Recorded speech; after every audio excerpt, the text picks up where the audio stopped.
अस्सलाम वालेकुम जी। मैं एक गरीब आदमी हाँ। मेरा ना एक्सीडेंट हो गया, मैं मजबूर हो गया घर बैठा वां। बच्चे हैगे ने, मेरा बेटा वो नान हलीम दी रेहड़ी, मैं दो बाप बेटे लगाने दोनों रेहड़ी।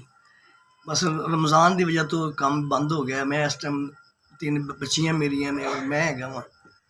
तो इस टाइम माली हालात नाल बड़ा परेशान हैगा। एक्सीडेंट होने नाल मेरे ना अपना लत्तां ते भी नहीं तुरया जांदा, मेरे कोलों परेशानी है। और जो कुछ ईद वास्ते रमज़ान वास्ते रखा सी सब कुछ मेरा लग गया, खर्च हो गया। वसाइल नहीं है और कारोबार बंद हो गया। मेरे इस टाइम जो मेरा रोज़े रमज़ान वास्ते रखा सी खर्चा, वो सारा खर्च हो गया।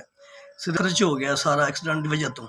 मेरे क्या इस टाइम माली हालात मेरे बहुत ख़राब बेटा है। अल्लाह आपका भला करे, अगर मेरे को भला कर देंगे तो आपकी बड़ी मेहरबानी, बड़ी नवाजिश है।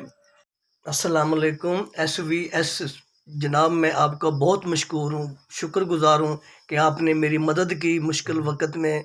जिस वक़्त मेरे पास कुछ भी नहीं था। आप SVS साहब, मैं आपका बहुत मशकूर हूँ, बहुत शुक्रिया, आपने मेरी मुश्किल वक़्त में मदद की।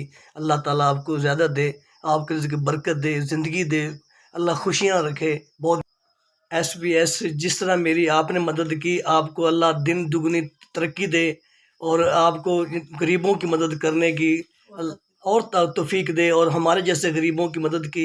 हम आपका शुक्रगुजार हैं। SVS आपने मुझे 15,000 रुपये दिए हैं मुश्किल वक़्त में, आपकी बहुत मेहरबानी। अल्लाह आपको खुश रखे, सदा आबाद रखे और हमेशा आपका इदारा कायम व दायम रहे, गरीबों की मदद करता रहे। आपकी बहुत मेहरबानी, शुक्रिया जी।